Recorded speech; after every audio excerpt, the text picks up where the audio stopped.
না, গুজব এটা একটা ফালতু উড়িয়ে দেওয়া জিনিস। হয়। তুমি প্লিজ এই টপিকটা বাদ দাও, এটা একটা ফালতু কথাবার্তা, এটা একদমই কোনো জায়গায় কিন্তু আমাকে কিন্তু রেগে গেলে খুব কিউট লাগে, খুব সুন্দর লাগে। তারকাদের নিয়ে দর্শকদের কিন্তু অনেক আগ্রহ থাকে, সাধারণের ভক্তদের অনেক আগ্রহ থাকে। আর এখন তো নেট দুনিয়ার একটা চলে এসেছে ডিজিটাল যুগ। সো সেই জায়গা থেকে যেমন শুরুতে একটা ছবি আমরা ক্লিয়ার করে দিয়েছি দর্শকদের। আমি জানতে চাই বা দর্শকদের জানাতে চাই যে দর্শকরা যেটা জানতে চায় রায়হান রাফি এবং তমা মির্জার সম্পর্কটাকে নিয়ে।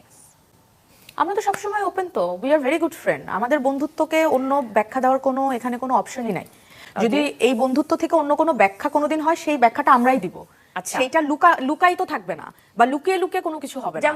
দেখেন আমি একটা কথা বলি, আমরা আমাদের যে আমরা খুবই বন্ধুত্বটা- ভালো বন্ধু, আমাদের না, না, পারিবারিক সম্পর্ক এবং এর আমাদের- মধ্যে অনেকে আমাদের- আছে, সিয়াম না, আছে, না, না, মিথিলা আছে। দেখেন এটা আমি একটা অন্যরকম কথা বলি, সম্পর্ক। সেটা হলো যে লুকিয়ে লুকিয়ে ওয়ার্ডটা কখন হয়, যে আমরা নিজেরা ছবি আপলোড করি না, ছবিটা কেউ লুকায় তুলে ফেলছে, এটাকে বলে লুকায় লুকায়।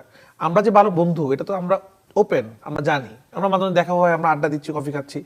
তোমার খুব সুন্দর কথা বলছে, এই বন্ধুত্বের থেকে যদি কোনোদিন কিছু হয় সেটা আমরা জানাবো। এটা দর্শকদের বিশ্বাস করা, মানে বিশ্বাস, যারা এই প্রোগ্রামে দেখবে বিশ্বাস করবেন, অন্য কিছু বিশ্বাস করবেন না আপনারা। ওকে, গুঞ্জনটাকে গুঞ্জন বলেই যেন উড়িয়ে দেওয়া হয় গুঞ্জন বা না, গুজব এটা একটা উড়িয়ে ফালতু দেওয়া জিনিস। হয়। তুমি প্লিজ এই টপিকটা বাদ দাও, এটা একটা ফালতু কথাবার্তা, এটা একদমই কোনো জায়গায় কিন্তু আমাকে কিন্তু রেগে গেলে খুব কিউট লাগে, খুব সুন্দর লাগে।